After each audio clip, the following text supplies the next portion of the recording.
So in Italy, there's a lot of different types of housing that you can purchase. I'm going to kind of give you a primer of what's out there.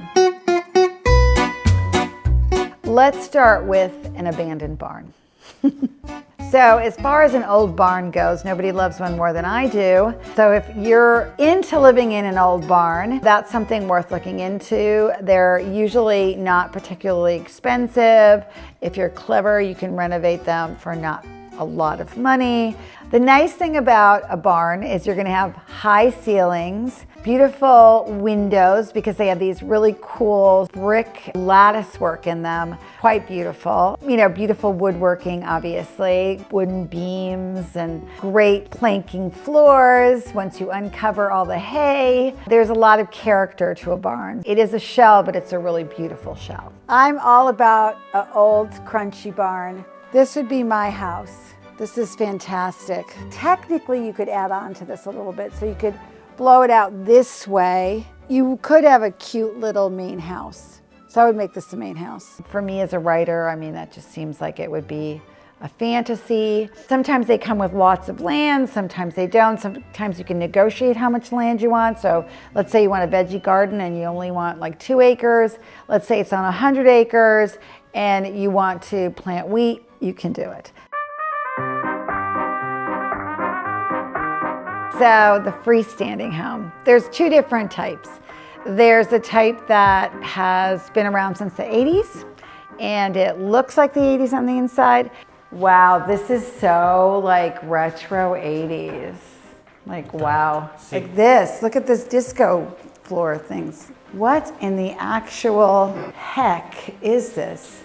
And then there's the newer constructions. If this is something that appeals to you to move into sort of what feels like a brand new construction, then this is the house for you. If you want a house that's an independent house and it's a new construction and everything works and everything's new, you can find it here. The 80s style, sometimes 50s style, is something that has a lot of character. I walk through one and I love the lighting. I think the windows are charming. Sometimes there's really fun like 50s tile in the bathroom that can be rejuvenated. So if that's your vibe, I say go for that. It's also something that's less expensive. You can move in, clean it up, and then refurbish it, DIY it, which I'm gonna put a brick archway in. This is a DIY.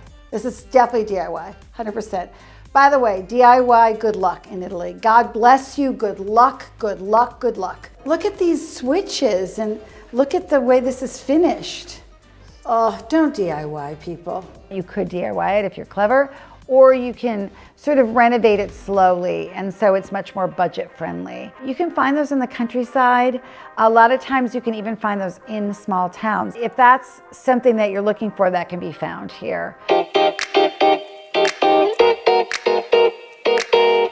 Here, where I live in Lunigiana, there are a lot of medieval villages. They're called borgos, usually below a castle. So the upside is you're living below a castle, which is just beautiful, that you can walk up to every day. This is really like a hike. Oh, send help, send help, send help. Oh my God. Oh, Jesus. Oh, Jesus, help me. And I'm Jewish and I'm saying that. Must be bad. Looking for help. They're attached houses. In other words, a brownstone would be the closest thing I could compare it to, except they're all stone. You're sort of living in a village, so you have neighbors. Great way to learn Italian because most of your neighbors will not speak English. So that's the advantage of a borgo, is you that's your family. They're here to help you. If there's a problem, they're there. So you're living in an old ancient building, but you have a support system around you, and Italians are very nice that way.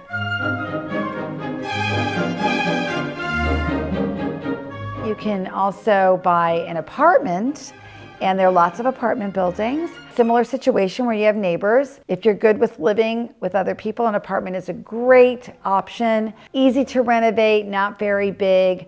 One thing I'm gonna interject here is that Italians buy a kitchen like they buy furniture. Okay, so this is a nice 80s kitchen. Looks like an 80s television show set. So if you're in an apartment and you don't like the kitchen, it's very easy to take the kitchen out. It's literally like moving your sofa. Kitchens are, furniture, so very easy to pull out. Oven is there. There's probably electrical behind it because it's electric. Plumbing is there.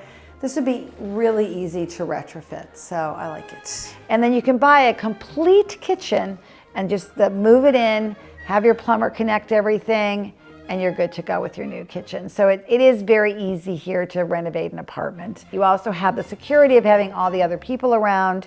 So if something goes wrong in your apartment, they're there.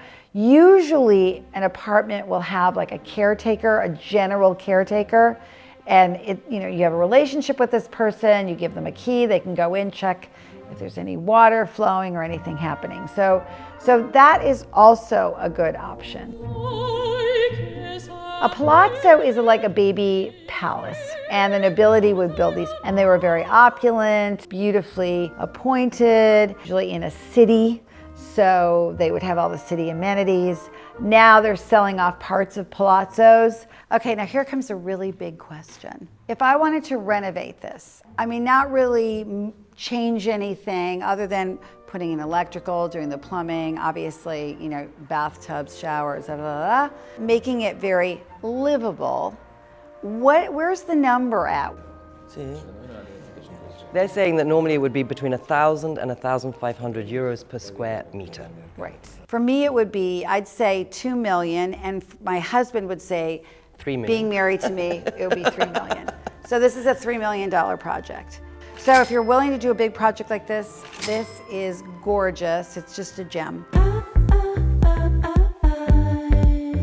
There are a lot of industrial buildings. It's one of those things that your real estate agent probably won't have in his stable of properties. How did you find this place? How did we find that? That's a great question, because originally we started working with our geometra, and we wanted something that was a little different. We like open space, we like tall ceilings. So after our geometra went away for the afternoon, we literally walked every street in the village, and we noticed there's quite a few abandoned buildings. Had you been looking at, with a traditional, a real estate agent, had you been looking for properties?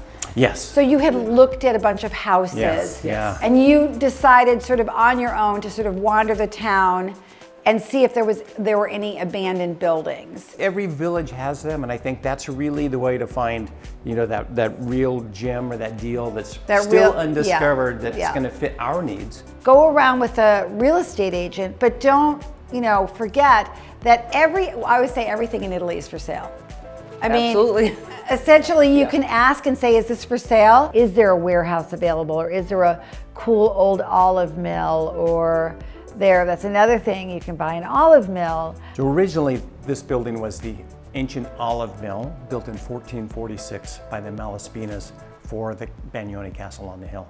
There was massive mill wheels in here, there were presses, there was machinery in here that I don't even know what it did. Again, this is super visionary. Living with the things that were already here, seeing the beauty in industrial things. So you can get that olive grove you always wanted and renovate the olive mill as well. I am very fond of an industrial building, but they're not for everybody. They can be very groovy. If you're an artist or a photographer, it's great to buy an industrial building, because then if you're a sculptor, you can have part of it that you live in and part of it that you work in, very similar to the United States. So you can buy a church, but it has to be desanctified, I guess is the right word. It can't be religious. Buying that is a little more complicated, because then you're dealing with the Vatican at that point. And same with a convent. You're dealing with the Vatican, and you close on your property. So you have the final closing, the second closing, the atto, and then you have to wait 21 days to see if the Vatican is interested in buying it back from you. Which we were like, what? We have to wait 21 days before we can move in, because we have to see if the Vatican's gonna want our apartment. It's so crazy. But it's an ancient law that's on the books, and it is a law, and they honor it. And so buying any type of religious property is a little more complicated. If you're a good notaio, you're fine.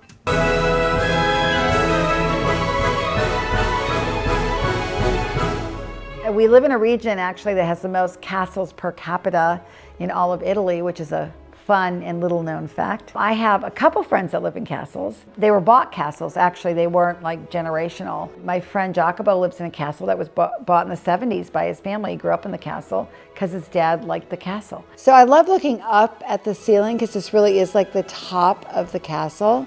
So cool. Like I would make this a really groovy bedroom, wouldn't you? But I'm always renovating everybody's house, even if it's a castle, you know? It's what I do. You know, if you're into it, go for it. It's a big project, but if I were a little bit younger, maybe I'd buy a castle. I don't know that I want to rattle around in a castle right now. But I would have like lots of dogs, and my friend has like 30 cats. I mean, that's the way you live in a castle. There's just lots and lots of animals. A villa is just a very large house. It has terraces, usually it has a pool. You know, those big houses we live in America, those are villas. So you can buy a villa with a farmhouse. And that means that there's some property there. So you buy the villa, and the farmhouse was lived in by the people working the property, so the farmers. And then the villa was like the owners of the property.